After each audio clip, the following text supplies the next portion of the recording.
আজকে 30শে ডিসেম্বর বাবানের আবদারে বানালাম একটু অন্য রকমের ডিনার। আজকে ডিনারে বানিয়েছিলাম চিলি চিকেন আর বানিয়েছিলাম একটু এগ চিকেন ফ্রাইড রাইস। আজকে বছরের শেষতম দিন নয়, তবে একটা মন খারাপের পালা কিন্তু শুরু হয়ে গেছে। মাঝে আর একটা দিন, তারপরে এই বছরটা শেষ করে নতুন একটা বছরের সূচনা। আসলে নতুন বছর মানে জানুয়ারি মাসটায় কিন্তু আমরা অনেক রকম আশা আকাঙ্ক্ষা নিয়ে শুরু করি। সারা বছরটা আমরা এটা করব, ওটা করব। কিন্তু এই যে বছরের শেষ দিন মানে ডিসেম্বর মাস, একদম শেষ দিনটা কিন্তু আমাদের অনেক কিছু শিখিয়ে দিয়ে যায়। বছরের শেষ দিনটাই কিন্তু আমাদের কাছে একটা শিক্ষণীয় দিন। এই সারা বছরে আমরা কি করলাম, কত মানুষ আমাদের সঙ্গে পরিচয় করলো, কত মানুষ আমাদের থেকে দূরে চলে গেল, চেনা মানুষগুলো আস্তে আস্তে অচেনা হয়ে গেল, কিছু বন্ধু দূরে সরে গেল। একটা বছরে অনেক কিছু পরিবর্তন হয়ে যায়। এই দেখো, তোমাদের সাথে কথা বলতে বলতে আমার ম্যারিনেট করা চিকেনগুলো কিন্তু আমি পকোড়ার মতো ভেজেও নিয়েছি। এরপর চিলি চিকেনটা বানানোর পালা।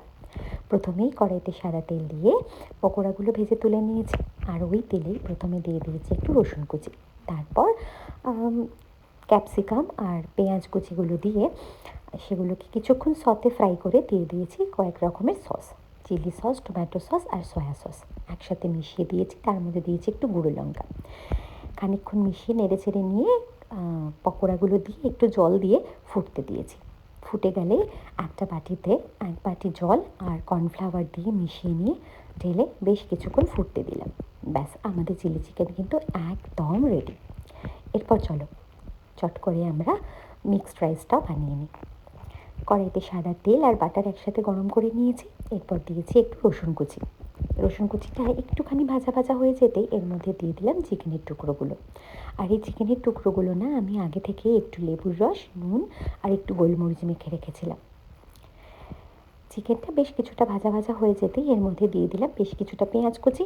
পেঁয়াজ কুচিটা মোটামুটি ওই একটু সতের মতো ফ্রাই করে নিয়েছি। তারপরে দিয়ে দিলাম একটু বিনস আর একটু গাজরের কুচি। এগুলো একটু সতে হয়ে যেতে দিয়ে দিলাম ভাতটা না আমি আগে থেকে করে রেখেছিলাম। মোটামুটি 90% ভাতটা বানিয়ে রাখলেই হবে, তাহলে কিন্তু রাইসটা বেশ ঝুরঝুরে হবে। এরপর স্বাদ মতো নুন, চিনি আর দিয়ে দিলাম একটু চিলি ফ্লেক্স। একসাথে মিশিয়ে নেব, তার সঙ্গে দিয়ে দেব আগে থেকেই ভেজে রাখা এই ডিমের ভুর্জিটা। ব্যাস, মিশিয়ে নিলাম, রেডি হয়ে গেল আমাদের এগ চিকেন ফ্রাইড রাইস। এরপর আর কি, গরম গরম চিলি চিকেনের সাথে সার্ভ করলেই রেডি। তাহলে আজকের রেসিপিটা কেমন লাগলো জানিও কিন্তু।